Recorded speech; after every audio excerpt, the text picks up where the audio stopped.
Very good evening to you and welcome to today's edition of Politics 101. Want to welcome everybody to the program, whether you are in Guyana or you're in the wider Caribbean, North America, Europe, or there on the South American continent, Suriname, French Guyana, Venezuela, Brazil. I think those are the places where Guyanese tend to be. Tonight, we are going to be tackling mainly the issue of race, using as our jumping off point the incident with Mr. Nirvan Singh, the allegation of him verbally and physically assaulting a young Black police woman. One notes that the mainstream media was very slow to get on this story. And even when they have gotten on the story, they have not gone after it with the same kind of enthusiasm that they have gone after other juicy political stories. You see, as we assemble, let me remind that only a few weeks ago, I said that Guyana is a nation of cowards when it comes to the issue of race. And I twin that cowardice with hypocrisy. So we are a nation of hypocrites and cowards when it comes to the issue of race. And I was borrowing there from former Attorney General of the United States, Eric Holder, who some years ago said the same thing about Americans when it comes to the issue of race. We are paying the penalty in Guyana for that hypocrisy and cowardice, in a sense that we have over the years encouraged the hypocrisy when it comes to the issue of race. And over time, those with power in their hands have turned us into cowards. Now, let's really lay some things down on the table. We in Guyana are of different ethnic groups. We have come to Guyana in different circumstances. And so therefore, we are not historical enemies, in the sense that none of those ethnic groups, Indian Guyanese, African Guyanese, Amerindians, Chinese, Portuguese, none of us has engaged in any brutal project against the other, such as enslavement, slavery. Slavery was between Black and white, where whites subjugated Blacks as slaves. And so therefore, whites and Blacks are historical enemies. And it was out of that Black-white intervention that race as a category emerged. Race is therefore grounded in Blackness and whiteness. Racism, the ideology of race, is grounded in the notion of Black inferiority and white superiority. And that inferiority and superiority is grounded in a natural law, in natural existence. That is, race assumes that those with Black skin are naturally inferior and those with white skins are naturally superior. That's where it's grounded. We want to be very, very clear about that.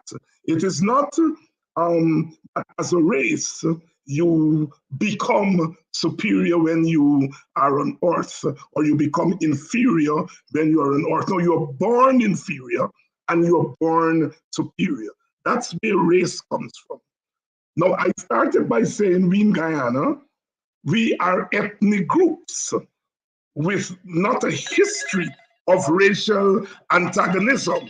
We don't have that history of racial antagonism. We do not. And so, therefore, we start off as ethnic groups. However, given the way in which our society has developed in Guyana, we practice our ethnicity as race. That is why if you go around Guyana, people don't say ethnicity and so forth, they say race. Because we practice our ethnic differences, we have turned our ethnic differences into a racial relationship with each other. And so therefore the notion of inferiority and superiority, which undergirds race, now undergirds our ethnicity.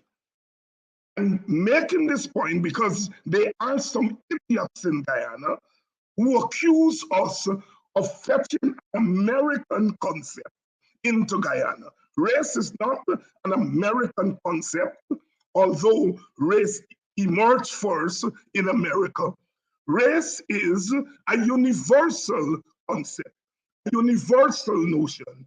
It can be lifted from one place to another. And so, although we are different based on ethnicity, we practice our ethnicity as race. And we are not borrowing that from anybody.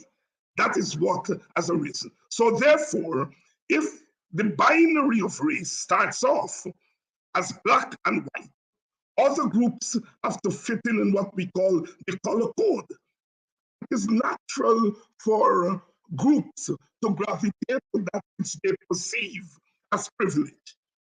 So other ethnic groups, when they engage race, they gravitate away from blackness and towards whiteness. And in the process of doing that, they develop anti-black, first as prejudice, because race starts as prejudice. They develop anti-black prejudices as they try to run away from blackness towards whiteness on the color code. And over time, when those ethnic groups find themselves in positions of power, as they compete with Africans for political power and cultural power and economic power, they do so within the context of entitlement. That is, that we are not black. So therefore, we are endowed by God to govern. And our black brothers and sisters, having been born inferior, are therefore not endowed with what it takes to govern. So when we look at a place like Guyana, we conceive of our politics, our economics, and our culture within the context of black inferiority, which of course we borrow, if you will, or we came to Guyana, and we look at the relationship between blacks and whites, and we gravitate towards whiteness and away from blackness. And so therefore, we conceive of our place in the Guyanese society as anti-black. Anti-blackness, therefore, is the core of our evolution as a society. Is at the core. It is often not as explicit because we tend to hide behind ethnicity, when in fact, what we are doing is practicing race. And so, therefore, as our politics have evolved and we get to the point of independence, the question arose, who governs when the colonials leave? Who governs? Who governs politically? Who governs culturally? Who governs economically? And if the underlying notion is that blackness is not equipped to govern because they cannot exist in a state of freedom. If you're a slave, the notion is that you cannot exist in a state of freedom. And so therefore, you have to be governed. You don't have the tools to govern. You don't have the mental capacity to govern. As descendants of slaves, you are emotional. You are not rational. You are not rational. And so therefore, you cannot govern. And as our independence has evolved, that notion of what Blackness represents has become more and more manifest, to the point where we use codes. The old term rigging. Now we know in elections in Guyana and other parts of the world, rigging is commonplace. All parties rig election. I can think of no election in Guyana that has not been rigged. I'm on record as saying that whoever wins an election in Guyana happens to outrig the other side. That's a fact. You start by rigging an election with the registration and the voters list. Then you rig on election day. Happy hour. Little Indian girl in Buxton, at 5 o'clock, she's gone. Happy hour. Little black girl in Enmore Enterprise at 5 o'clock, happy hour, she's gone. Elections are by their nature rigged. However, the tag of riggers has stuck to the Black Party and by extension, Black people. That is by no accident.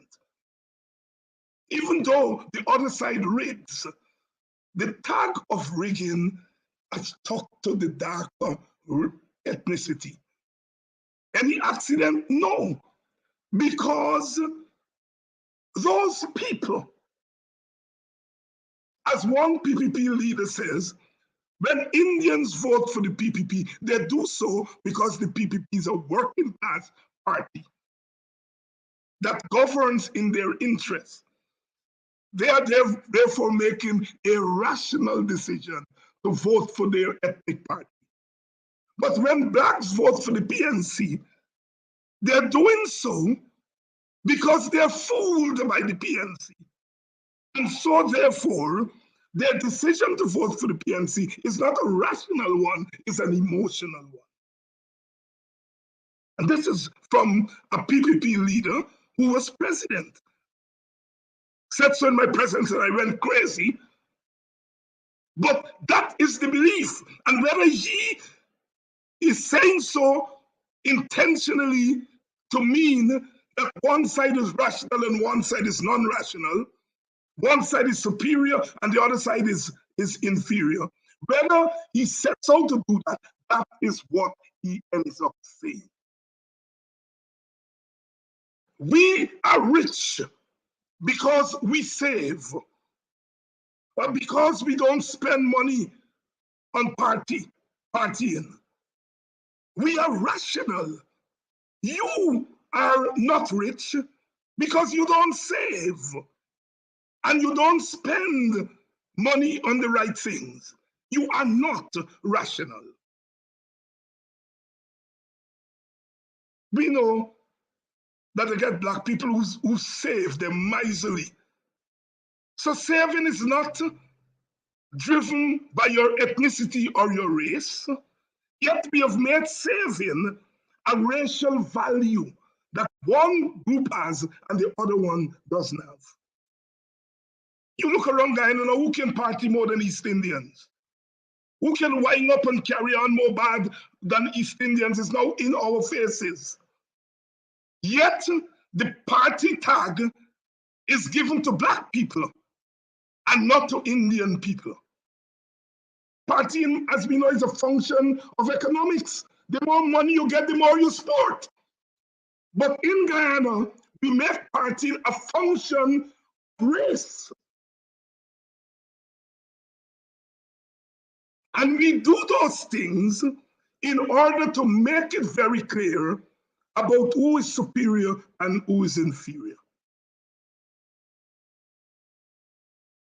Have we noticed that in the last couple of months, 3 Indian males connected to power have been in our faces? And these are young males, I guess in their 30s and whatever they are, they're not old Indian males. So they're supposed to be enlightened. They all went to university, I assume. The first one say, Black people have no role models. That is consistent with the notion of blackness. If you are inferior, if you are less than human beings, role models doesn't apply to you.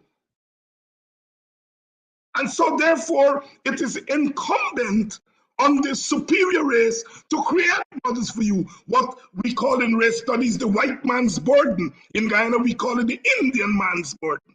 It is the burden of the Indian man, the Indian elite, to provide role models for these half human, half child, half animals. The white man's burden comes forward, Guyana. And then we had another one in Parliament telling women about dildos. And then we have this one allegedly spitting on a Black woman, calling her monkey, and telling her about you all Black people, and so on and so forth. What is constant in all 3 of those examples is the notion of power. Human beings behave in certain ways based on whether they think that they would be sanctioned. All 3 of those men belong to the Indian elite. And their perception of power says to them that I can do and say what I like, where I like, because the authorities, the system will not sanction me. They're Black elites, they're Black lawyers, they're Black politicians. None of them would dare go to an Indian young woman and tell her what that man told that Black woman. None of them would dare spit in the face of an Indian woman. None of them would dare call an Indian woman monkey. Why? Because they know if they do that, the system will, in the next hour, sanction them in the most extreme way. So that there is a deterrence. But on in the Indian elite side, there is no deterrence because there is the perception that power lies in the Indian hands. And so therefore, our prejudices will become normative and the police or no one will come after us. It is not surprising, therefore, that a week, 2 weeks after that incident, the police has not moved against Nirvan Singh. Because the police understands where power lies. The police is supposed to be neutral only in a society in which their neutrality exists. Neutrality does not exist in Guyana, and our institutions are not neutral. All our institutions are partisan. And so therefore, if you are in the police leadership, you know what time of day it is. And you know that it is easier to sanction Blacks than to sanction Indians. You understand how the society reacts to Blacks. If you charge a Black man with any crime, the society assumes that that black man has committed the crime, he's guilty. If you charge an Indian with the crime, society is less likely to believe that that Indian man, that Indian elite man, is guilty. Anti-black racism is real in Guyana. We have not been able to bring anti-black racism to the fore, partly because of Indian hypocrisy, because the Indian opinion shapers, they play with race. If the price of flour goes up under a black government, they charge that black government with racism. If the price of flour goes up as it has under an Indian government, they blame it on the war that's going on in the Ukraine. When the price of flour went up in the 80s, because of the squeeze on the Guyanese economy, they didn't see it as economics. They saw it as Burnham being racist against Indians. The price of flour goes up. They say, it has nothing to do with the government. It has to do with the war. Damn hypocrites. That's what they are. But they get away with it. They get away with it because black people are cowards when it comes to race. First of all, we have an identity problem. I am not black, I am Guyanese. I've never heard that anywhere in the world as often as I hear it in Guyana. It's in the water we drink. You are black and the Guyanese. But you make a distinction. I'm not black, I'm Guyanese. It is the most stupid statement that any ethnic group in conflict and competition with another ethnic group can make, which is to deny your fundamental identity.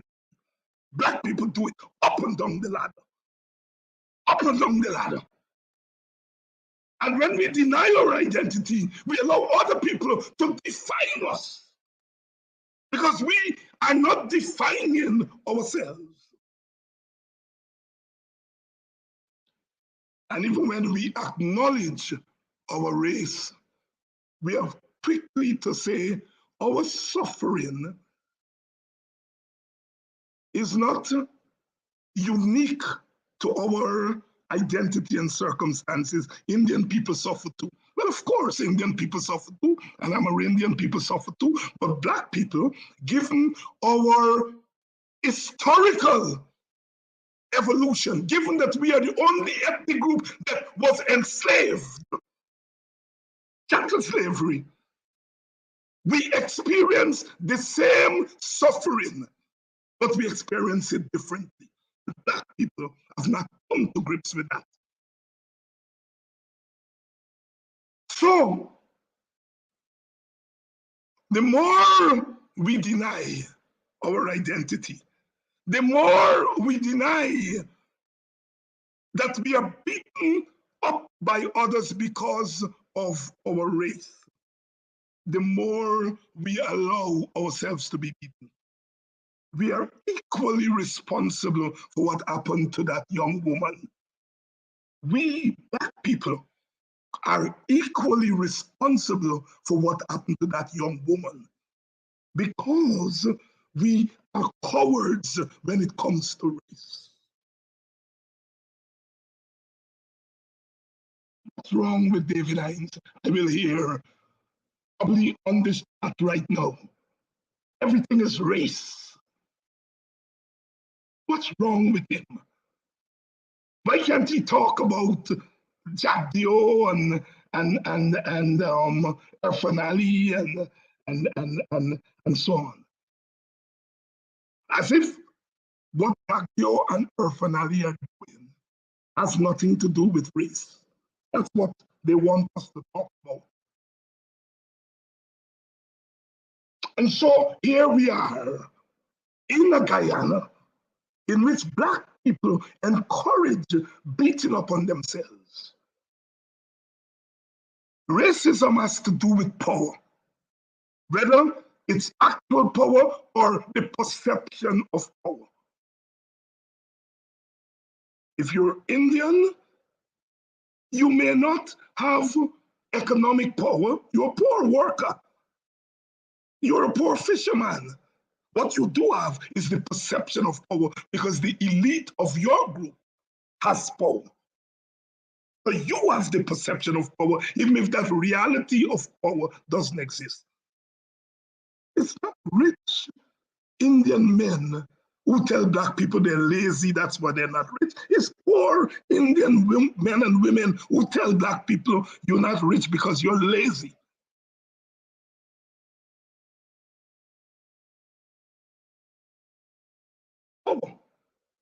We Black people lost our sense of power. We've gotten off on office. We want our party to win an election, and then we leave it like that. The party knows best. The party gets office and often doesn't have any power. That is why the party leaves power or being kicked out of power, and then we, the African people, are powerless. Because we have not socialized our Black leaders to use government as a form of empowerment and power. Indians, on the other hand, they push their party that when you are in government, you have to look after the empowerment of us. And therefore, power becomes important. We Black people have ceded the notion of power, economic power, political power, and cultural power. What do I mean by cultural power? Whose symbols are the national symbols? Whose holidays are the national holidays? That's power. Whose music is being played on the radio? And what is it being played for? We created calypso, we created reggae. One of the functions of our Caribbean music is entertainment. There are several other functions. Affirmation of identity, historical memory, political expression, chronicle of events, social rebuke. Those are all functions of our music. But when you turn on our radio, you hear those little boys and now increasing girls chatting a set of nonsense. They play one kind of soca and one kind of reggae, dancehall slackness. And there are 6 and 7 other subgenres that you will never hear them play.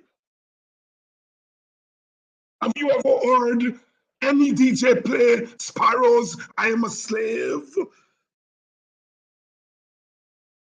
Or Sparrows, Dawn is a Man on the Van? Jack Stalin, Caribbean Man? Or singing Sandra, Die With My Dignity? Have you ever heard that? No. They play so they have reduced Black culture to entertainment, not just for young Black people, but for others who see us as inferior.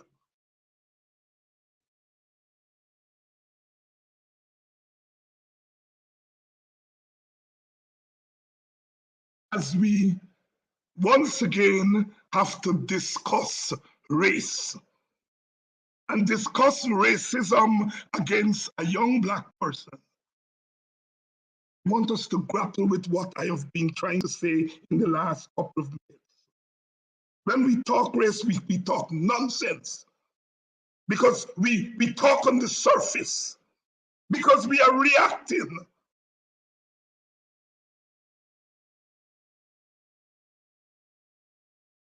Y'all kick people like me under the bus.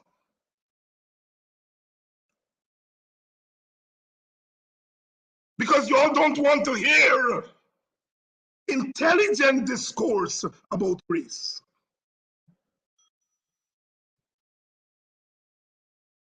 But we got to change. We've got to change. Power today in Guyana means everything. Power means everything. Economic power, political power, cultural power. It means everything. Without power, whether we are in office or not in office, once we don't have power, we're in trouble. Black power, which in essence means the right of Black people to share the power of their country, to have access to that power. And Black power has to be on the oil rigs. It has to be in every barrel of oil that leave our shores. Black power has to be in the business sector. What business do we Black people have with local content? What business we have with local content? Local content means content to protect Indian and Portuguese capital. Local content has nothing to do with Black people because we own less than 10% of that economy that we are fighting for local content. Yes, we talk every day about local content. Our business has to be about transferring cash from the oil to us directly. That's our local content. Yet we get off and talk about local content, and local content means benefit for Indian and Portuguese. Black man, know thyself. You all didn't send people like me to school to come back and just give you all what the oppressors want you all to know. Local content got nothing to do with Black people in Guyana. Get it out of your thoughts.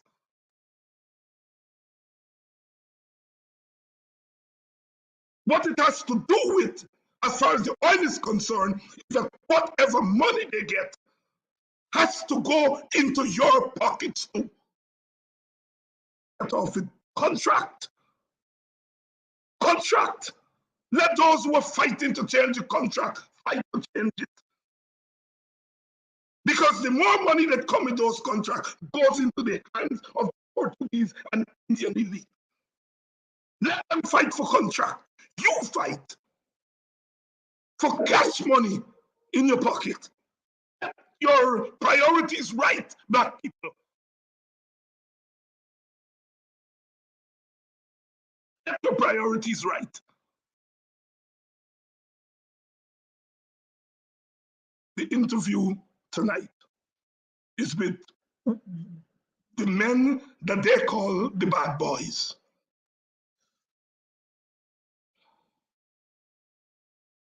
And I noticed they say all over the world, Dr. Hines is a professor, he knows better, but he hangs out with bad boys and he brings them on his show and he agrees with what they say. If other people can own their bad boys and turn their bad boys into saints, I'm going to hold and claim the people you call bad boys on my side and turn them into saints. Because they're our saints. They're your bad boys. They're our saints. So I've got the bad boys tonight. All four of them. And they're going to be talking about this issue of anti-Black racism. And if we have time, we're going to be talking about the notion of using black against black in order to dodge the issue of racism. We are not racist. Look, it's a black man we have appointed as the commissioner. Look, it's a black man we have appointed to the Natural Resource Fund Board. How can we be racist? There are black people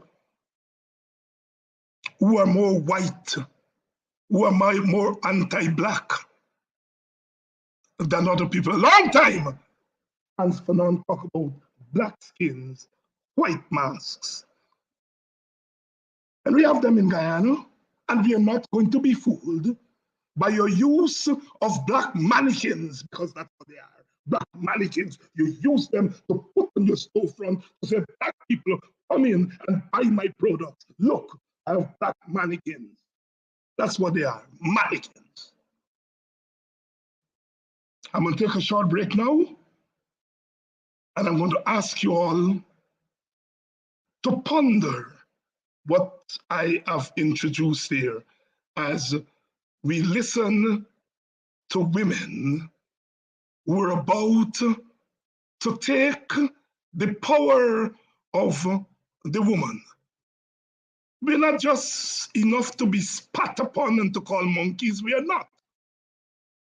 But we allow that because we ignore power. Here are two of my sisters who have a sense of power. And take a short break and then we come back. It is time for change in the Guyana Teachers Union, and two candidates, Vanessa Kissoon and Coretta McDonald, are running for President and General Secretary respectively. Listen, as they tell us why teachers across the country should vote for them in the election. You're running for president of the Guyana Teachers Union. Why are you running? I believe that it is time that the Guyana Teachers Union and teachers get the type of representation that they deserve. I believe that it is time that teachers be respected. And I honestly believe, Dr. Hines, that I am the person to take the Guyana Teachers Union and the teachers of this beloved country forward and into the future. What have you learned about your stint as General Secretary that makes you want to continue? Coretta McDonald is a part of a team, and I've been promoting team. The fact that you're asking me this question about what I've learned, I have learned to be even more resolute against this regime. I've learned that. I want to say to teachers, on that ballot paper, you're going to see the various positions. So you'll have president, you have two names there. Look for Vanessa Kissoon, put your X right there. For first vice president, you're going to see two names. Look for Lesmin Collins, put your tick there. For second vice president, you're going to see two names. Put your tick to one of those two names. Then you're going to see the position of General Secretary. You know where you have to put that, Coretta McDonald. Vote Vanessa Kissoon for President of the Guyana Teachers Union and Coretta McDonald for General Secretary.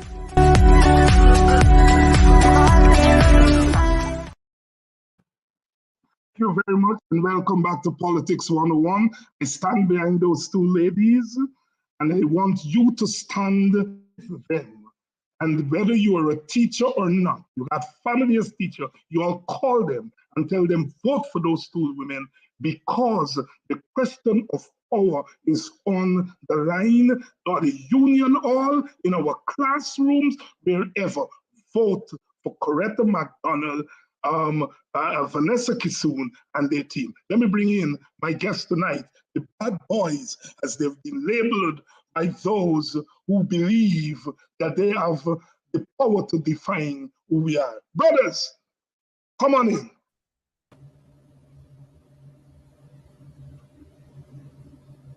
Rickford Burke, Mark Benshop, Apostle, Nigel London, and Kedaki Amsterdam. Brothers, Welcome to Politics 101 tonight.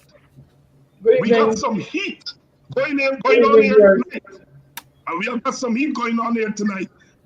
Rickford, let me start with you because you're one of the persons that broke this story. Talk to us about how this got broken and how you managed to come upon it. Well, thank you for having me. Good night, everybody. It's good to see all of you. Apostle London, good night. The first time I've been on a program with you.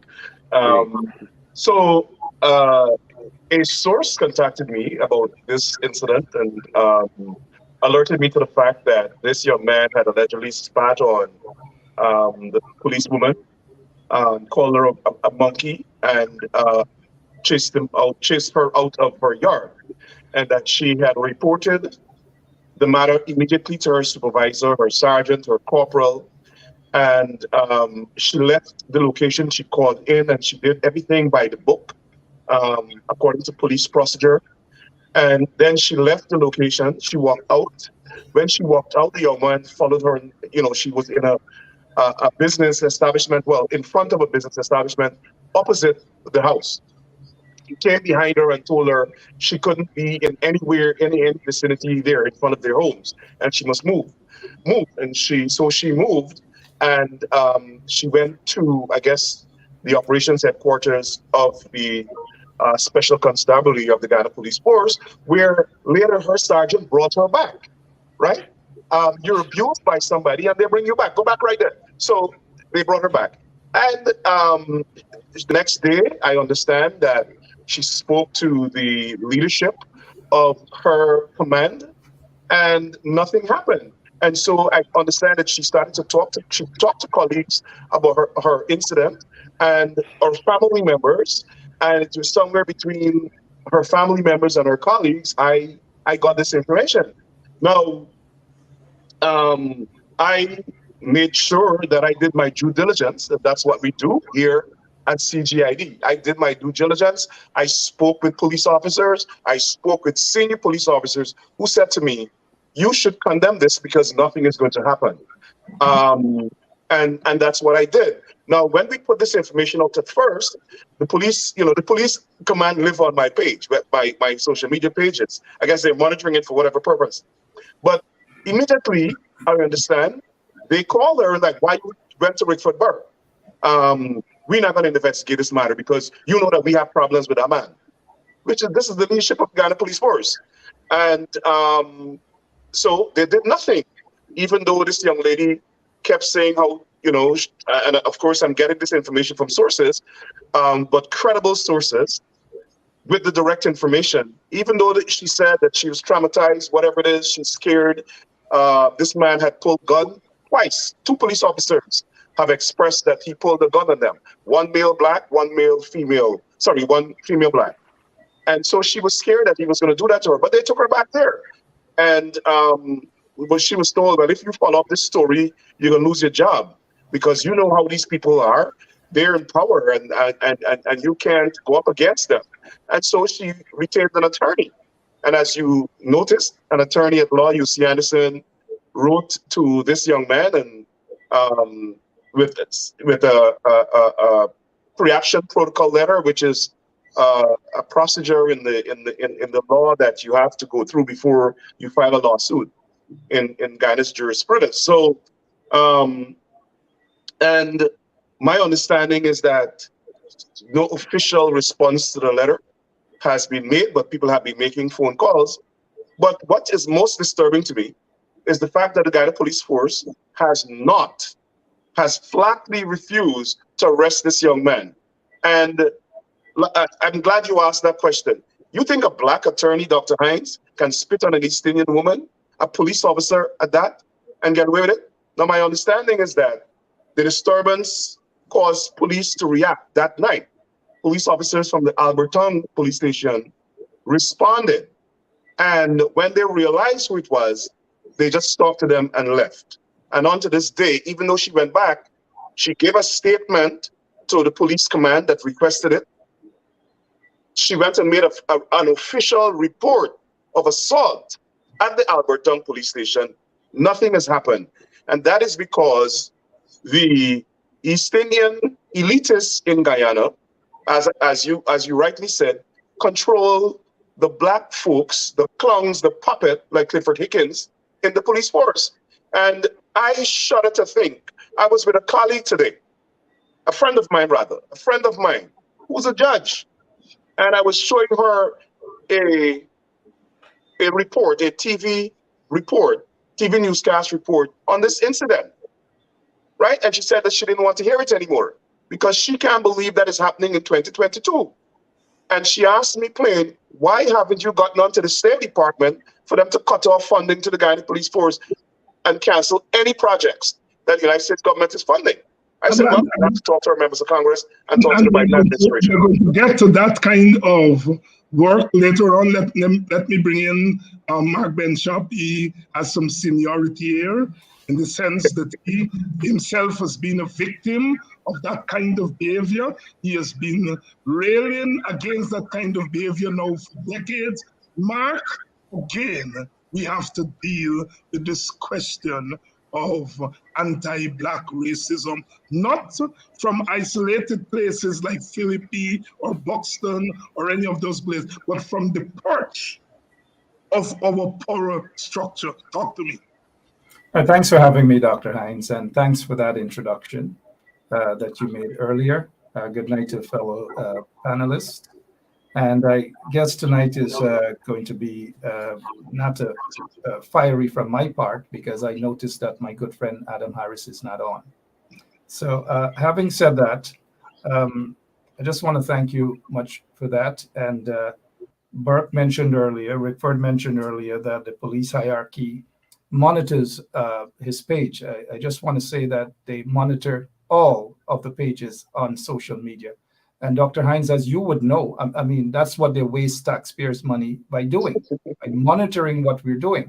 And Dr. Hines, you will remember the days, the dark days under the PPP, when they had special branch, 3-4 special branch officers attached to us to follow us 24/7, to spy on us and to see what it is that we're doing.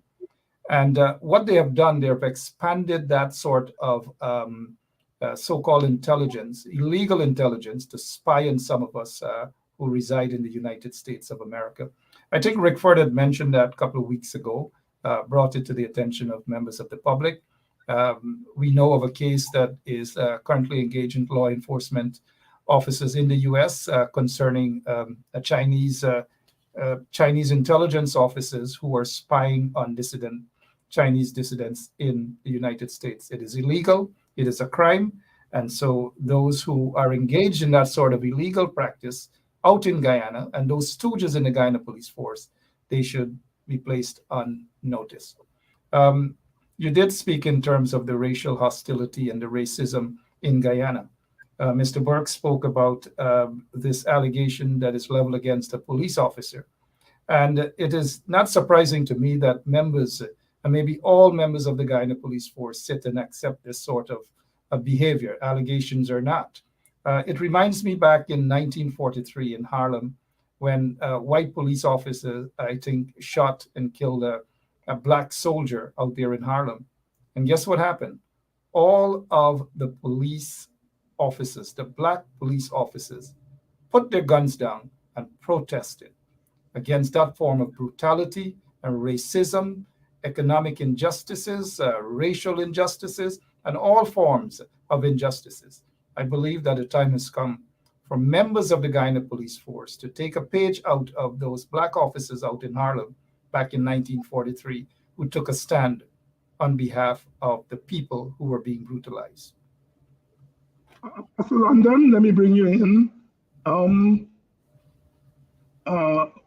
Apostle, what does this latest incident, these latest allegations, what do they tell us about the Guyana that we live in today? Apostle London.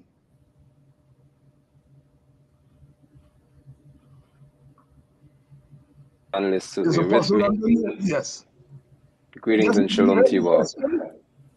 I've heard the question. Yes, go ahead. I must say that I'm at this forum and in these types of discussions, I'm always cautious about my language.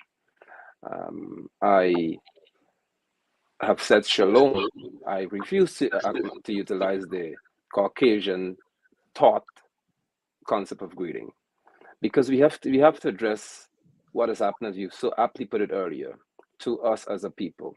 And I speak here to those of African descent. I'm even cautious about using the term Black people, because that term in itself was used in this matter, allegedly, in a derogatory sense. This case has caused me to be extremely, as is becoming often frequent, extremely upset to know that an allegation can be made. And of course, according to the Human Rights Declaration, the UN Declaration, you have a right to be proven guilty, or you're innocent until that case. But for those who want to posit that argument, though it's plausible, if my daughter comes to tell me that a man has just raped her, would I be quiet until something is done? Or would I not behave as though the mere fact that she said it is enough to trigger from me, her father, a response, a confrontation, a challenge to the person, a passionate plea, or maybe a very aggressive one to those in law enforcement to say, you have to find this man, you have to bring him to answer the question, or I should do something about it. And that, Dr. Hines, has caused me great grief to see that members of the Guyana Police Force, members of the wider society, women in our nation are behaving as if this report is something to just be treated casually for as long as possible until somebody decides to act. This is severely concerning. More than anything else, the fact that the young lady said that she was spat upon. I believe, Dr. Hines and panelists, that of course I serve Yahweh, and I don't want to be religious in this matter here, but I'm saying for a reason. There's a reason why I left Georgetown maybe about 2 years ago. It has to be, because if I were still living in the city, I may have been on the ground by now, because I cannot see myself in the vicinity of such events and just sitting back to allow these things to happen and not approach certain entities to say, you have to give account. There is no way that a female in this nation should be raising such a report against someone of Navin Singh's ilk. And we just say, well, okay, then let's see what happens. What is supposed to happen is by now, he should be brought before the Guyana Police Force. He should be made to answer. He should be made to give an account. And the wider society should have stepped up to this day to say, until he is charged, we shall not sit back.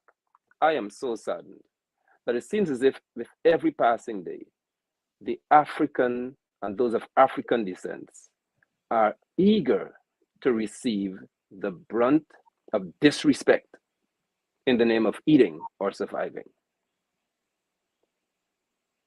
Lucky Amsterdam, you have been in the forefront in the last couple of years in dealing frontally with the question of anti-Black racism. Does it surprise you that in the midst of all that is happening, that this young man is certainly not afraid to engage in that kind of behavior that he's alleged to have been involved in, that he's not afraid to engage in that kind of behavior? Does it surprise you? Kidaki Amsterdam? Is Kidaki with us, Mr. Operator? Apparently, Kidaki is not with us. Let me go back to Rickford Burke. Rickford, I want you to come in here, and I want you to really speak to this question. Speak to this question of racism in Guyana from the context of the safety of Black people. Dr. Question about the safety about Black people as it has to do with racism. Go ahead. I'm going to I come back to you. want to go before report. Your operator was apparently asleep. Yeah, I'll come back to you. I'll come back to you, my brother. Rickford, go ahead. I didn't hear the last part of the question, Dr. Hines. No, I'm asking you to speak to the question of anti-Black racism and the physical safety of Black people in Guyana. Well, I think that to the extent that there has been anti-Black racism unchecked in Guyana is because we allow it to happen. What has happened is that we have Black political representatives who are lazy, and a Black population that feels intimidated.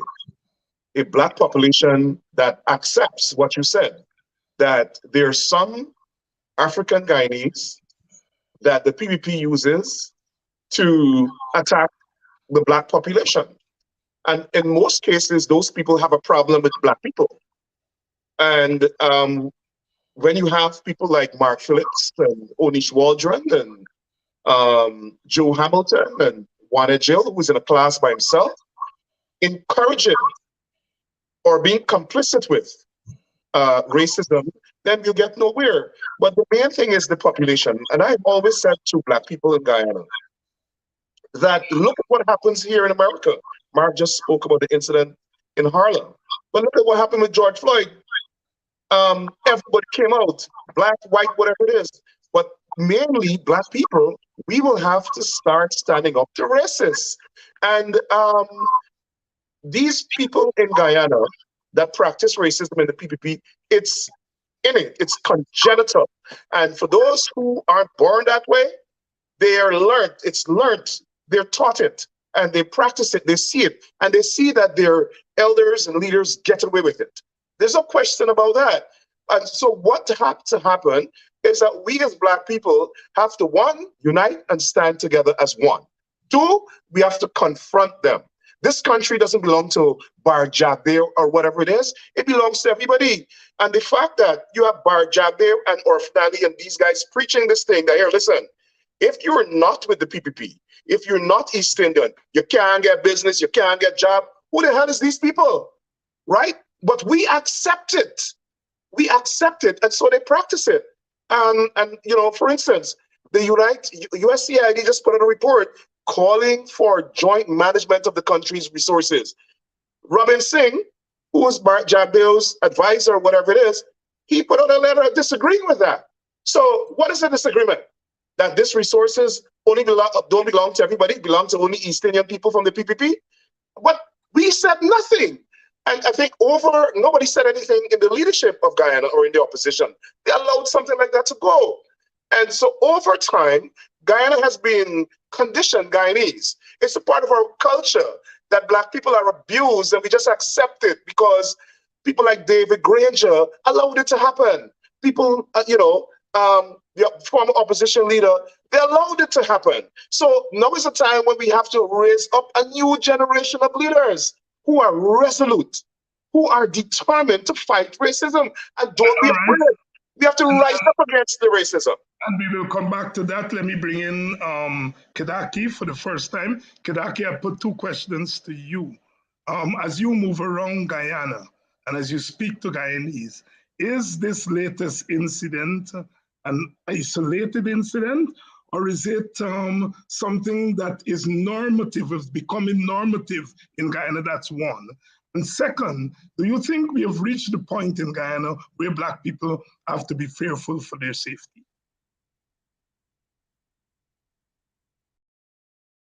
You've got to turn on your. We're not hearing you. We're not hearing. Good evening again. Yeah. Thank you for having me, viewers. Good evening. I'll start where you started when I couldn't get in. I'm not surprised that the incident involving Nirvan Singh and this young Black policewoman happened. It was bound to happen. As a matter of fact, it is my firm belief that it has been happening, but it has not been publicized. Taking the same Singh's family, there are lots of allegations out there that suggest that Carl Singh is also abusive to the staff.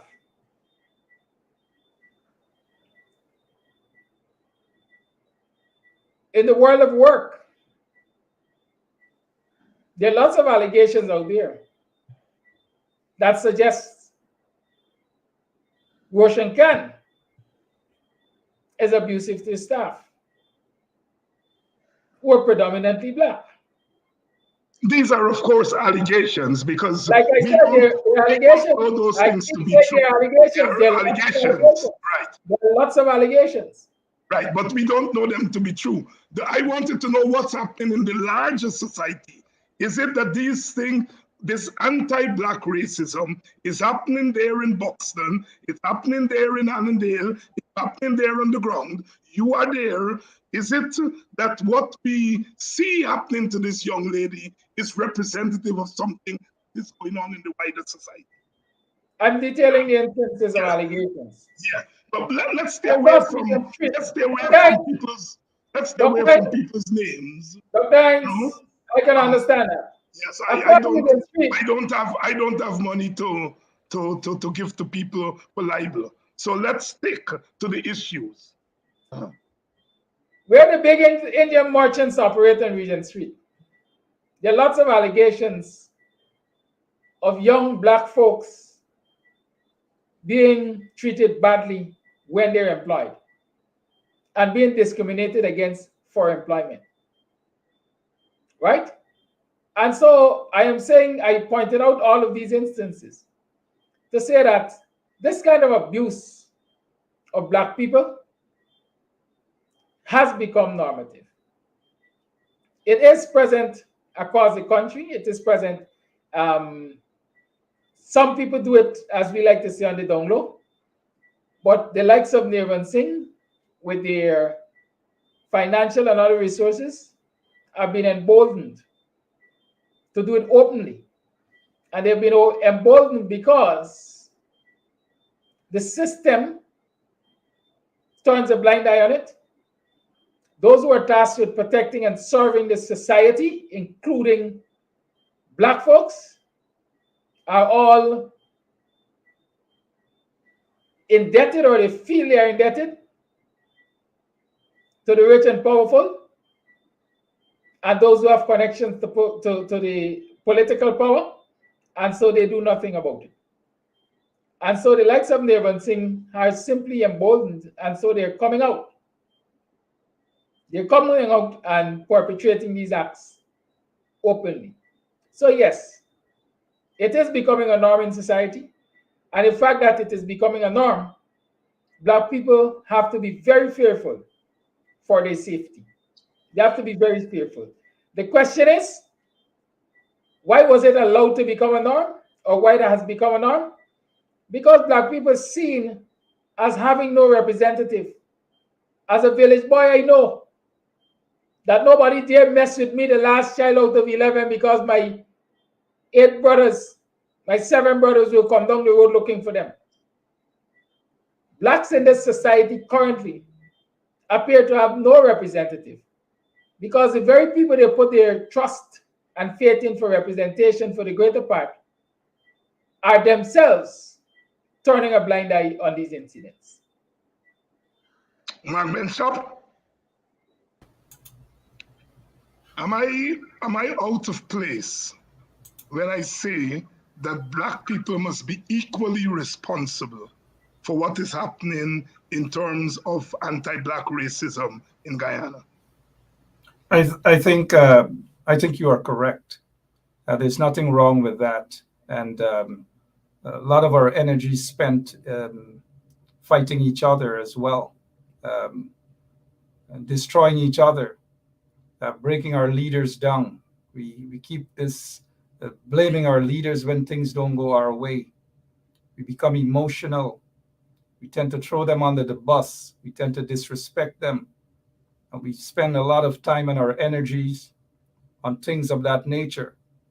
And when those who don't like us see that we're fighting amongst ourselves, whether it's against Hoyt, whether it's against Corbyn, whether it's against Granger, we tend to be very impatient at times in terms of having change. And when things don't go how we think they should go, then we tend to want to throw and disrespect all of our leaders. This is not to say, and the same they did with Burnham as well. The same they did. And so we got to, have a lot of introspections and go back to the table, discuss how is it that we as a people could move forward. We spend a lot of our time, and I'm not saying that we shouldn't talk about injustices and allegations of racism and so forth. And whilst we talk about these things and allegations of a policewoman being spat in her face and derogatory racial remarks hauled against her, and these manner of things, the other side seem to be getting richer and richer and building themselves economically and in other ways. And then they sit and they laugh at us and say, look what we're doing. In the case with the allegations leveled against that female cop, it is not surprising that even members of the Guyana police force are not speaking out. They want people to go out there and bell the cat for them. They never bell the cat. They never speak out against whenever an injustice meted out against them. They're afraid. They want others to bell the cat. When injustice is meted out to citizens, they quickly jump and do the bidding of the corrupt political masters of the day against those who stand up against an oppressive system. Dr. Hines, you've been there, you've witnessed it. I've witnessed it dozens of times, and police officers don't give a damn. Whenever they have to carry out illegal political instructions against their own, place us in lockups, in jails, brutalize us with pellet bullets, brutalize our women.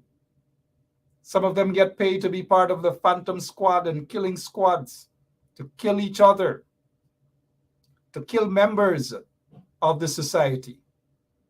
And so I say all of this to say that a lot of our energies are caught up with these sort of things. And then we oftentimes wonder why they don't like us. They get this impression that we as a people don't like ourselves. And we say all sorts of disparaging things against each other. We don't support each other. We tend to destroy each other's business, each other's lives. All manner of things we do to each other. I recall, Dr. Hines, I recall we were protesting in front of then Minister of Public Service, Dr. Jennifer Westford. We may disagree with her politics and everything, but Freddie Kissoon hauled the most disparaging and hurtful things towards that woman. And later on, I did some introspections, and I said if it was an Indian woman, an Indo-Guyanese woman, Freddie Kissoon would never have done that. But yet a lot of us who were there, we never pulled Freddie up. We never told him that it was wrong. We enjoyed it. I never forget that. And so we have to do some serious introspections as a people if we want others to respect us. Otherwise, our kids, our grandkids, our great-grandkids will sit on these sort of forums and continue with the same utterances, continue to be labeled as bad boys. And I reject that label coming from a pack of political criminals and hooligans in society who are part of an illegal and rigged regime. I reject that. Mark, your point about us and the way we deal with our leaders, I think is well taken. As one engage in holding leaders accountable in an ethnic environment, a racial environment, one has to be careful that those things do not come back to work against us. But don't you think that our leaders themselves have played games with the issue of race? And in effect, they themselves are a contributory factor to us being left exposed from a racial standpoint. I think you are to some extent correct, because our leaders, and if we say our leaders, I would want to say African Guyanese leaders. Yes, that's what I mean. All want to, they're leaders. forced. Yeah, thank you. They're forced to come over as it is as though they have to work overtime to prove to the nation that they are fair. Mr. Hoyt was referred to as Desmond Prasad because his own support base thought that he was leaning too much on the side of the East Indian population in Guyana. But he wasn't leaning towards the side of the East Indian population. He wanted to be fair. And all of our African leaders in Guyana want to be fair. And nothing is wrong with that, especially living in a melting pot like Guyana, where all of the citizens should be able to feel comfortable, regardless of who is the president of the country. However, when these guys are in office, the Bharat Jagdeos and the Irfan Alis and these guys, they have no shame in being brutal against mainly persons of African descent. They have no shame of encouraging economic genocide. They have no shame of racial discrimination. They have no shame of persecuting mainly persons of African descent. They have absolutely no shame. We saw what happened under President Granger. He wanted none of those sort of things. And even people who wanted to have him assassinated, even people who said some ill things against him, said, let them be pardoned. Don't worry to charge them. There were senior police officers where allegations were leveled against them of plotting with corrupt business people to overthrow him, to assassinate him, and all manner of things. He wanted to be fair. Mr. Hoyt wanted to be fair. Mr. Corbyn wanted to be fair. But do you think these hooligans, these political hooligans who are in office today want to be fair? Let's bring in Nigel London on that issue. Nigel, Marcus posited that our leaders start off from the position of wanting to be fair. Some other people will say, well, they start off from the position of wanting to not necessarily be fair, but they want to get crossover votes. That they want to be politically acceptable, and in the process leave their supporters exposed to the wanton racism that happens in the society. Where do you stand on that? Well, I see, if you're speaking to political leaders, which I perceive is the yes, I'm talking about political leaders, party leaders. Correct. Though in my view, they don't want to be fair, they want to be accepted and liked, because fairness has to be coupled with justice. You cannot be fair without being just. And if a wrong is being done, for example, someone, as Mark just mentioned, would have said that they want to assassinate the president. In fairness, the law should be applied to that person. But if the president said, just let them go, that is not being fair. That's wanting to be appreciated or liked, to say, well, I'm not harsh on you, as was the case with saying, or they promised that if they win an election, they're going to imprison those who were miscreants and who would have embezzled state funds and so on. And then when I think Mingo and others were being arrested, Annette Ferguson said live that we had so much evidence, but we didn't want to appear to be attacking the PPP civic elements. Hence, we did not operate in the manner that we should have. That is bunkum. It is absolute nonsense. If you want to be fair, you have to be just. And justice is always geared towards fairness. Fairness is always coupled with justice. But I see a greater plight here in that because of the history of the Africans, in order to be accepted to some degree, has always had to dance nicely to masses tune. And it still happens today. It seems as though only the African leaders, or those of African descent, have to behave in a particular manner before they are accepted by the imperialists. And this goes beyond the shores of our country. If Granger has to be determined, as he would have been, to say, I am not Forbes Brown, what does that mean? You have to seek to distance yourself from your own people in order to be accepted by these individuals. And further to that, I have a serious conviction issue in relation to my having to speak nicely to some degree about those who claim to be leaders. If these men are receiving, for example, a president, almost $2 to $3 million taxpayers' dollars plus benefits, a prime minister $2 million or $1 million. Parliamentarians receive cabinet members $1.2 or $1.2 million. Why should I, as a Guyanese who has to suffer at the lower tier of society in paying taxes, why must I be, because of their ethnicity, cautious about what I say to them? They should therefore not receive a salary, and I'll be nice to them. If they're not paid these exorbitant sums of money and drive in the Land Cruiser Prados and so on, then I don't have to say much to you. But if you're going to be paid as extremely well as they are, they have to face the fire. And more than that, Dr. Hines, they're the ones who ask people to vote for them, and they should represent the people. Now, if you're supposed to represent and defend a person, and you fail to do that, why must I, because of my ethnicity, be cautious about what I say about you? The truth is that the PPP Civic supporters do criticize them as well. And they do speak about them because you're seeing it on social media.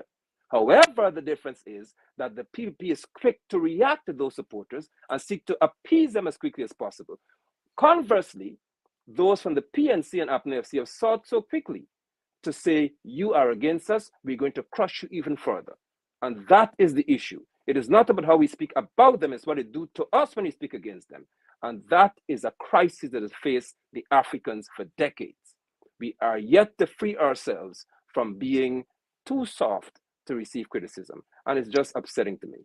Rickford Burke, our party leaders, trying to be fair, trying to be pragmatic, trying to be accepted, and in the process throwing their own people under the bus. Where do you stand there?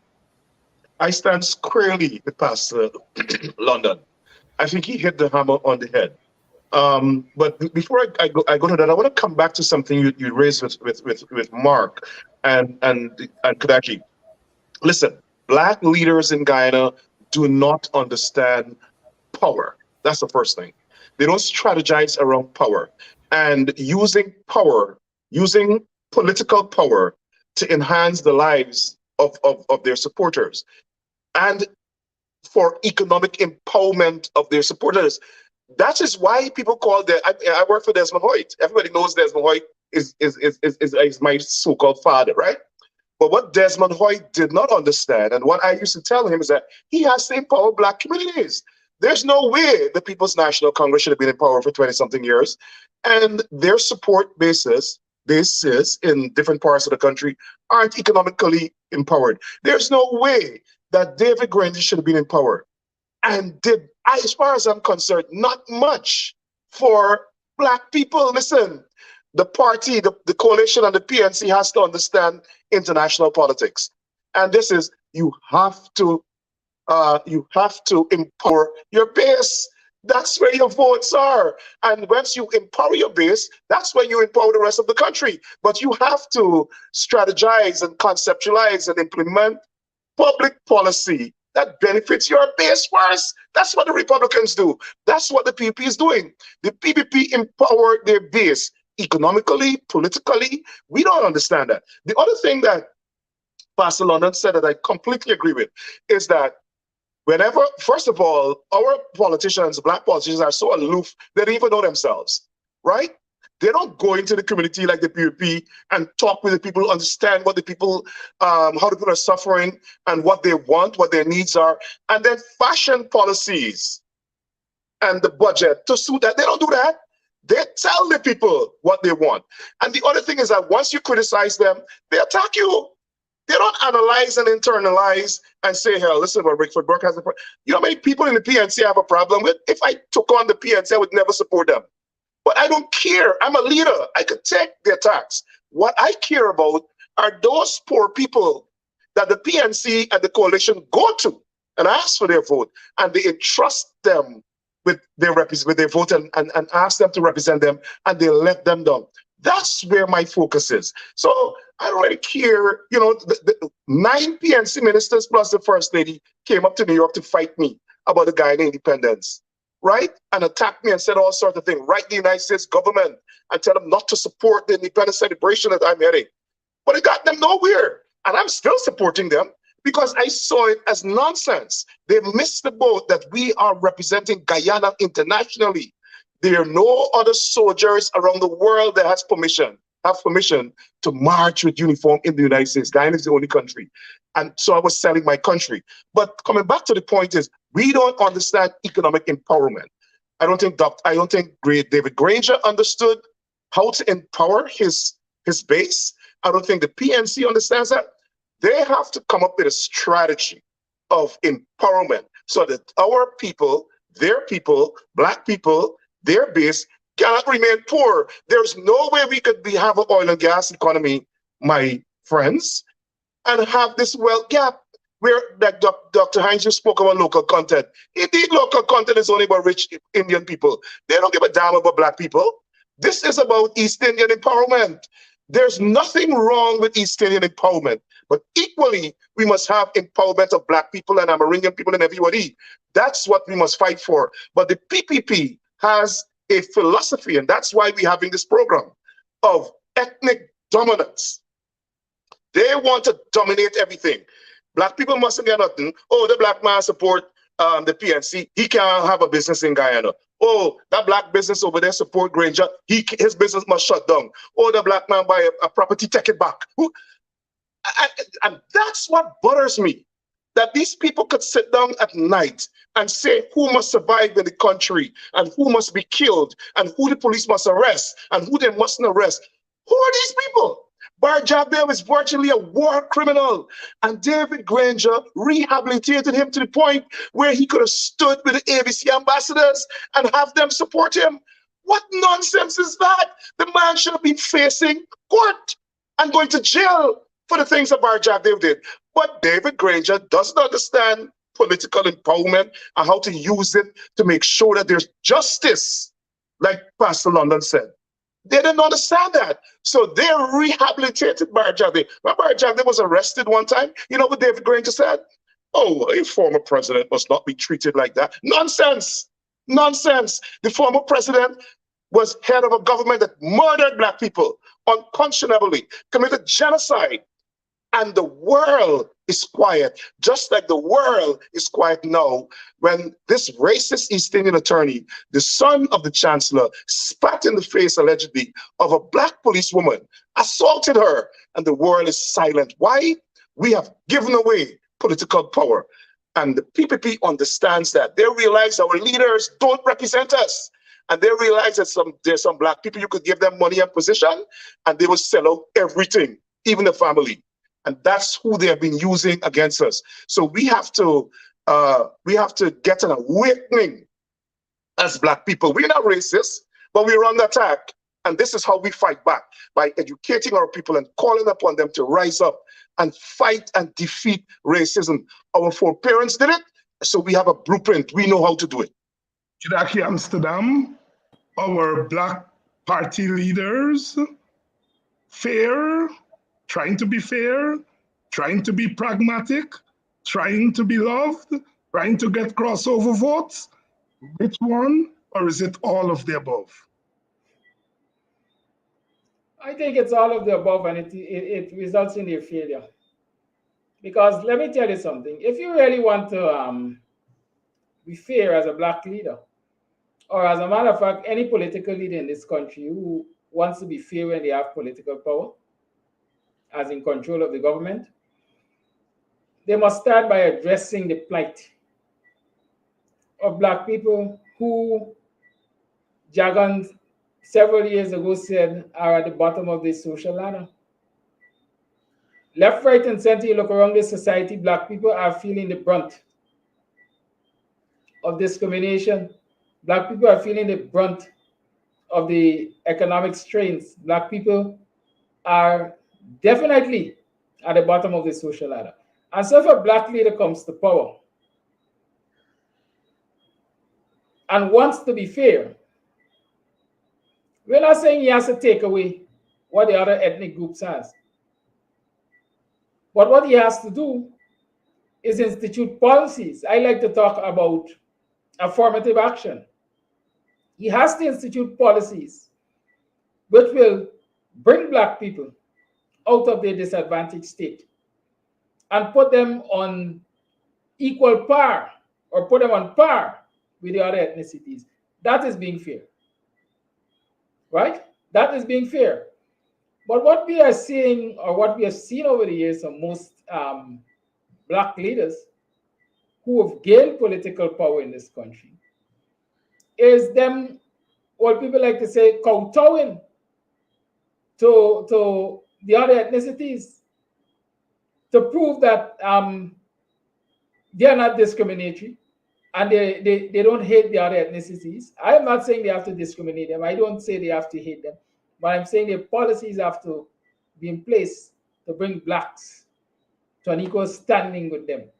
And so when they continue to want to prove that they can be nice, they can be fair to the other ethnicities, they're doing it at the disadvantage of blacks.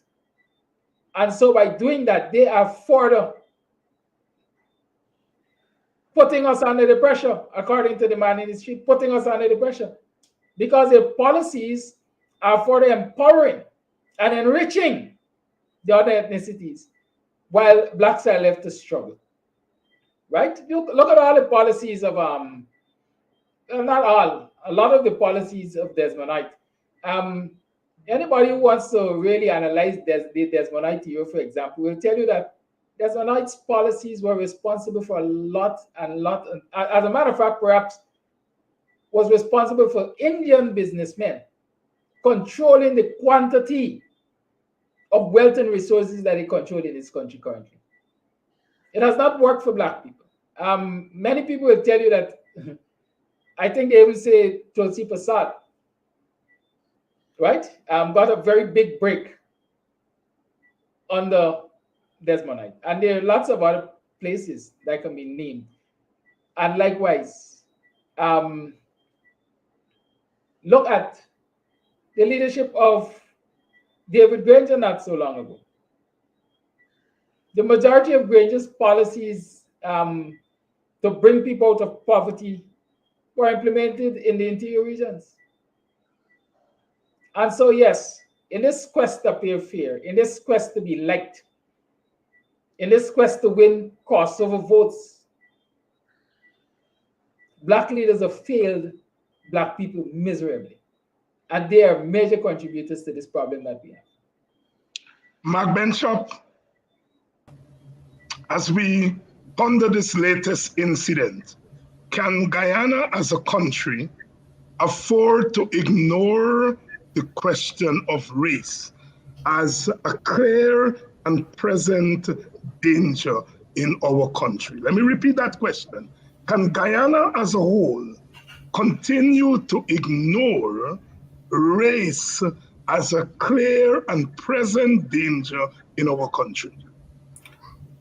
The question of race has always been a danger, even way before I was born. It's how do we address it? Economic equality across the board is what is needed and what should be discussed.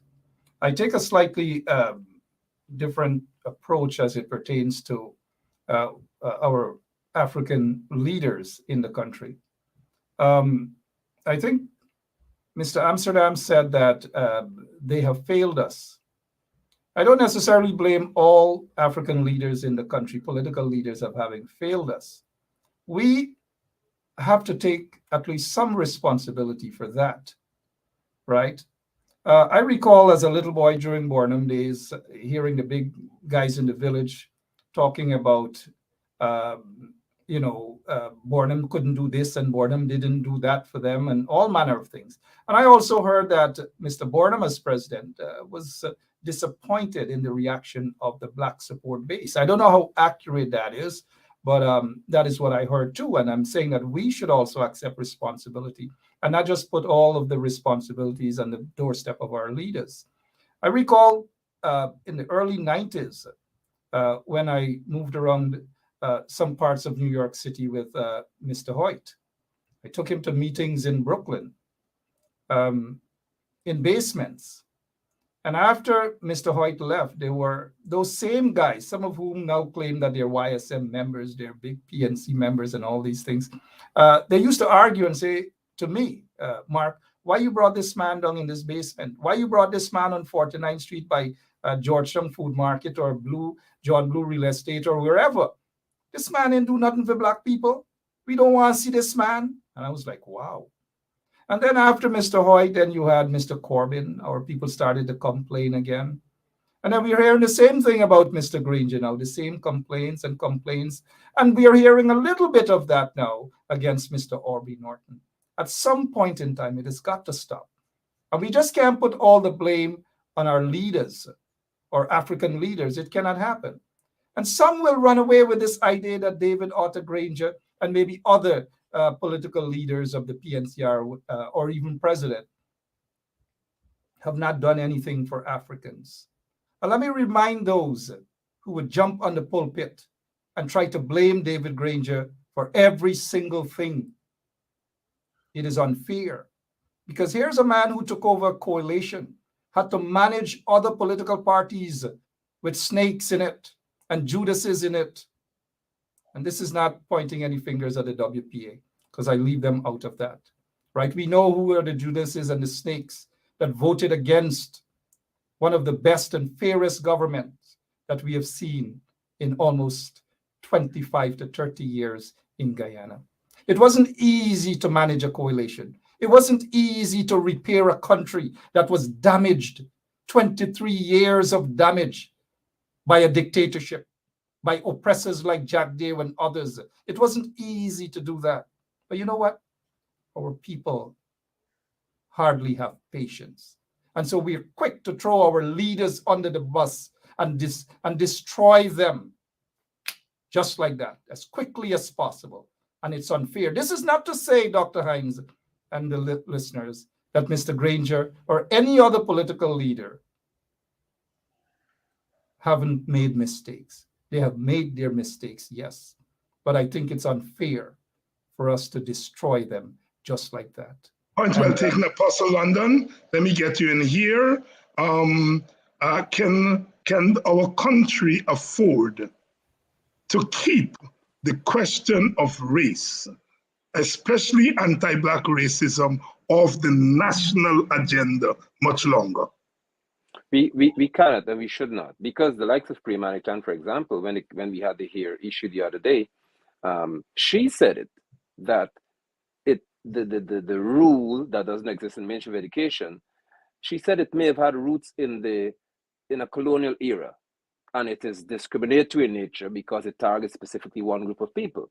Now, if Priya could say something of that nature, and she also said that it warrants a national discussion, it tells me that even if she were to say it just for political points, she understands that it is a serious matter.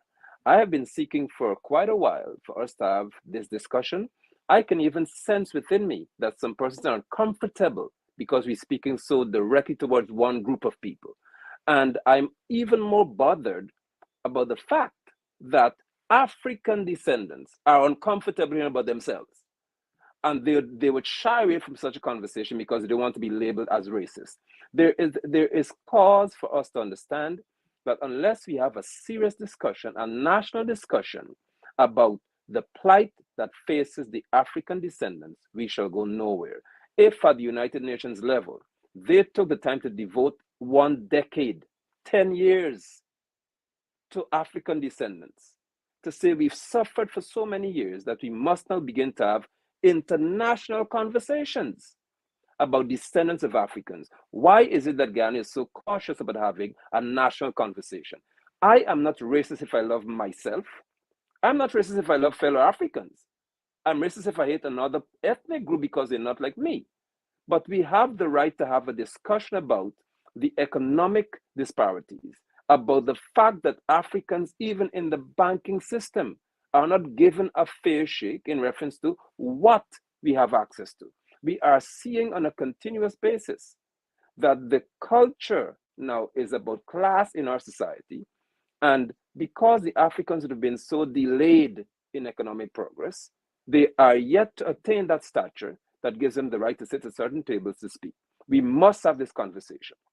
We must have a conversation about why so many African young men are in the prisons in Guyana, and why some other people can pick up a phone and call a political leader of East Indian ethnicity, whatever it is, and say, listen, I'm in trouble, and they get off.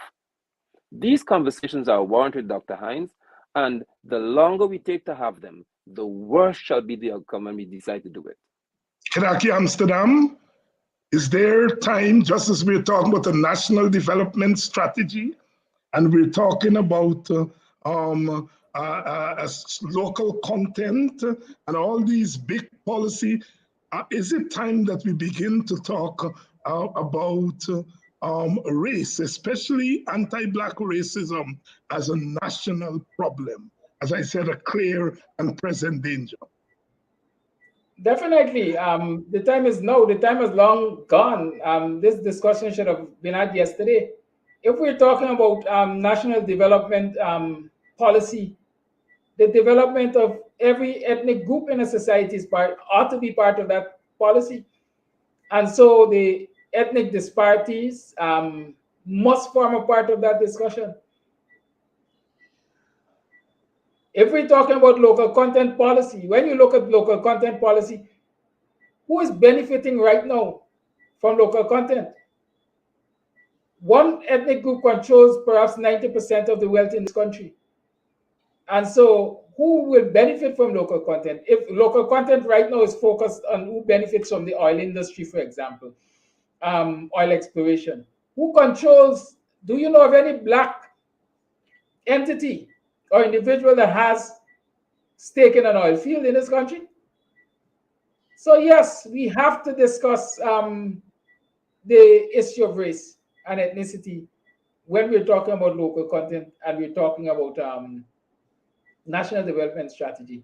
Because the reality is, when you finish having all of that discussion and you fail to discuss the problem of race and the imbalance in this society, all those who benefit from the local content,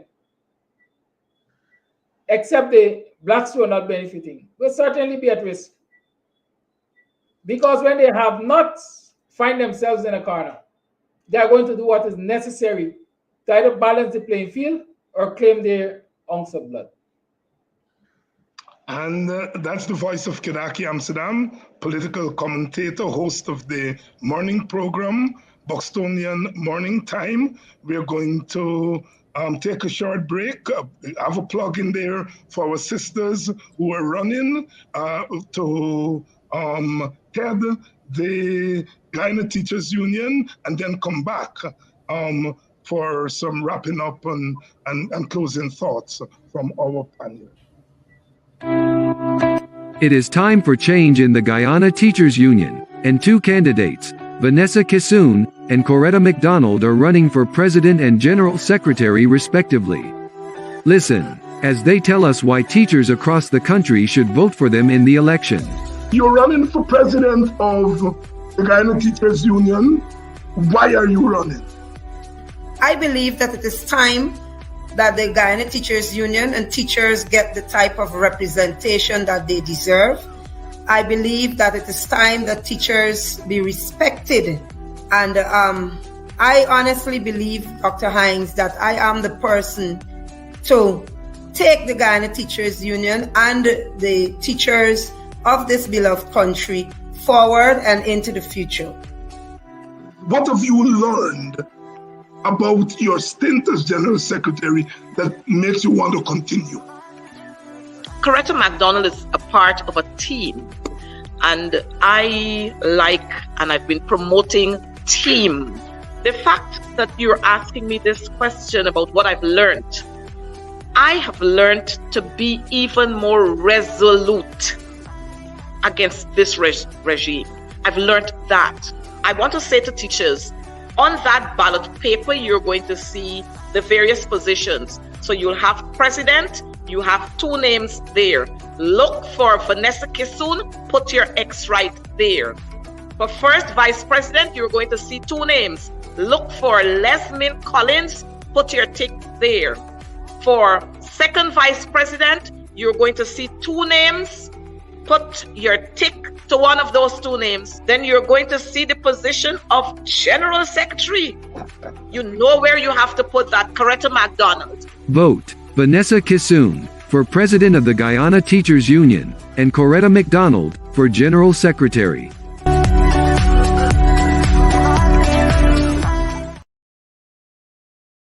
Rickford Burke, in 1 minute, what to do tomorrow. about this latest incident? 1 minute. What to do tomorrow?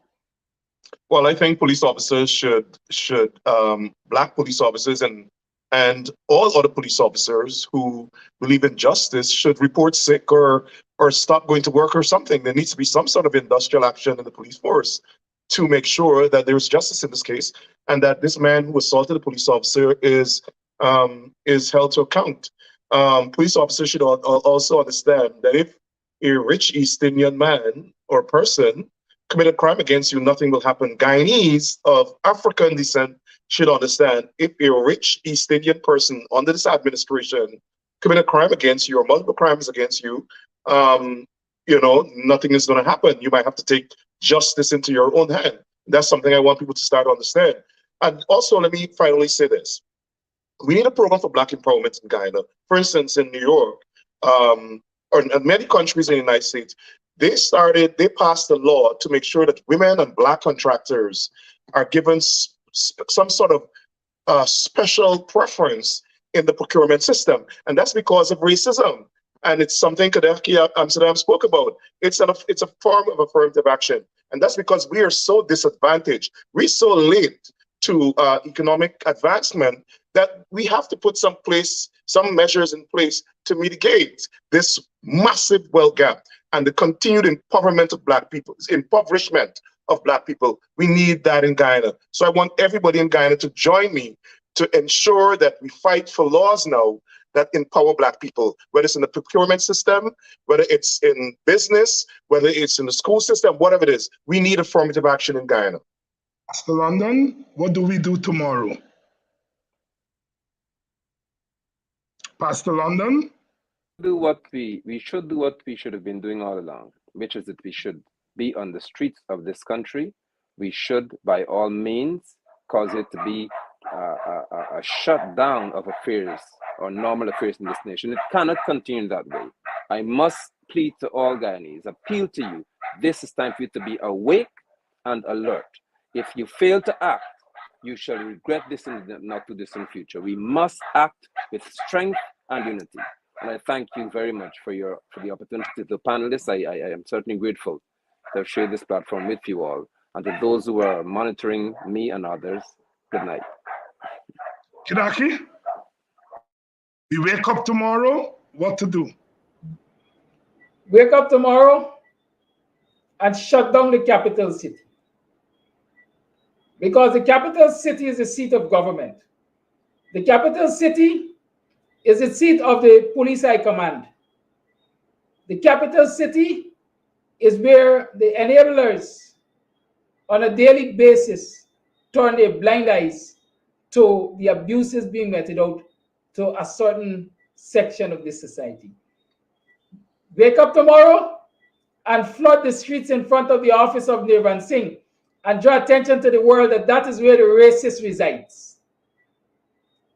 Turn up in front of Ivleri and draw attention to the police hierarchy that is failing to arrest this racist and charge him for his racial hostility. Let me tell you all something. I don't know if any of you have seen, Higgins is officially the Commissioner of Police acting today. And the changes have been made already in the hierarchy of the Guyana Police Force. They got one token Black man there named Errol Watts. And those who know Watts will know that he's a PPP lackey. So the entire hierarchy of the Guyana Police Force currently are enablers of the PPP and those who are close to the PPP. And unless people send a strong message, a very strong message, this kind of abuse, the discrimination, the disrespect will simply get worse. And so wake up tomorrow morning and go there and say, not a day more. Mark Bishop, you have the last word. What to do tomorrow? And well, once you're spared with life, we ought to be thankful. But it is more than just hitting the streets. It is more than just protesting. It is having a national discussion on the welfare of African Guyanese throughout Guyana, and to do some deep introspections, and to at least it will move us away from the complaining tone and the attitude. It is not to say that we shouldn't complain. We should. But we should go beyond that. We should seek to, unify our communities and to support not just our own, but to support those who support our interest, to support those who respect us. Take, for example, we hit the streets and then what? We're back to disrespecting each other. We're back with the disunity. We're back with dashing our leaders and insulting them and all manner of things. It's not going to get us anywhere, because when the political opponents see us behaving like that, guess what? They'll have no respect for us, right? We talk about a black bank. We've had one that's called Globe Trust. It went under the bridge, so to speak. It's done with. We have a newspaper that is owned by a bunch of brothers, African brothers, that is not getting the support from the black business community, from the black community. We have even my own radio station. We just don't get that support from our people. We are way too divided. And unless we solve that problem, like I've said, my kids, my grandkids, yours, all of ours are going to sit here 25, 50 years from now talking the same thing over and over. We need to get back to the table and do some serious introspections. Jumping on the streets tomorrow is just not going to solve the problem. And let me quickly say, Dr. Hines, that I do believe it's time for new leadership of the Guyana Teachers Union. New leadership. I believe that as president of that union, Ms. Vanessa Kissoon will fight for the rights of all teachers, irrespective of their ethnicity. And that is what's needed at this point in time.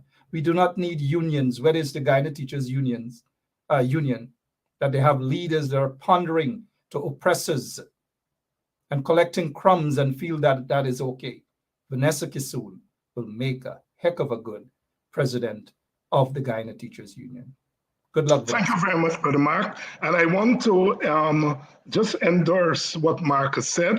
The Village Voice, which is a new newspaper that, of course, is struggling to get from the business community. I want to ask you here, Politics 101 family, please go to the Village Voice website and make a small contribution, whether it's $5, $10, $20.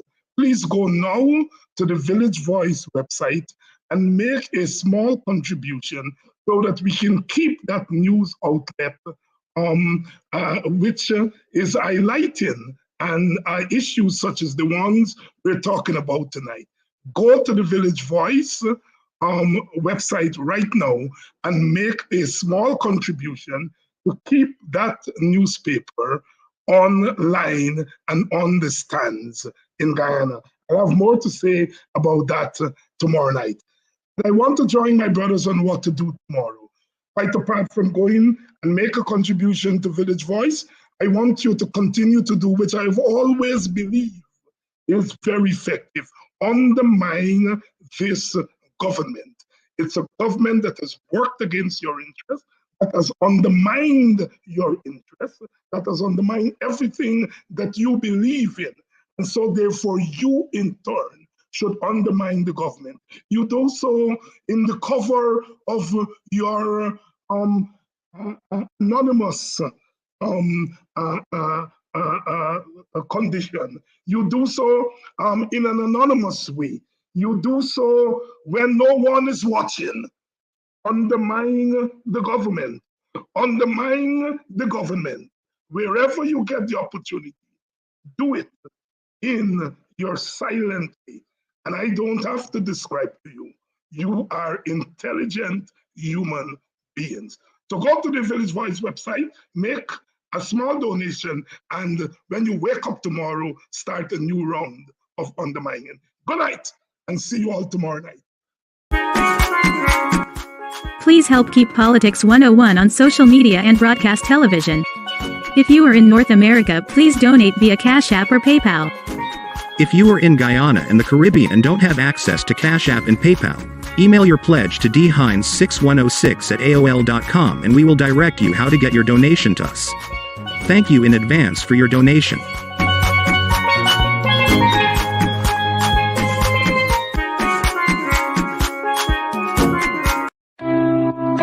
It is time for change in the Guyana Teachers Union, and 2 candidates, Vanessa Kissoon and Coretta McDonald, are running for President and General Secretary respectively. Listen, as they tell us why teachers across the country should vote for them in the election. You're running for president of the Guyana Teachers Union. Why are you running? I believe that it is time that the Guyana Teachers Union and teachers get the type of representation that they deserve. I believe that it is time that teachers be respected. And I honestly believe, Dr. Hines, that I am the person to take the Guyana Teachers Union and the teachers of this beloved country forward and into the future. What have you learned about your stint as General Secretary that makes you want to continue? Coretta McDonald is a part of a team, and I like and I've been promoting team. The fact that you're asking me this question about what I've learned, I have learned to be even more resolute against this regime. I've learned that.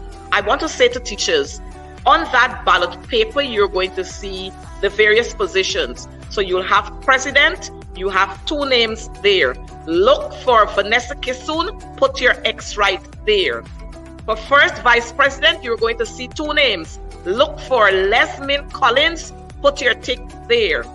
For second vice president, you're going to see 2 names. Put your tick to one of those 2 names. Then you're going to see the position of General Secretary. You know where you have to put that, Coretta McDonald. Vote Vanessa Kissoon for President of the Guyana Teachers Union and Coretta McDonald for General Secretary.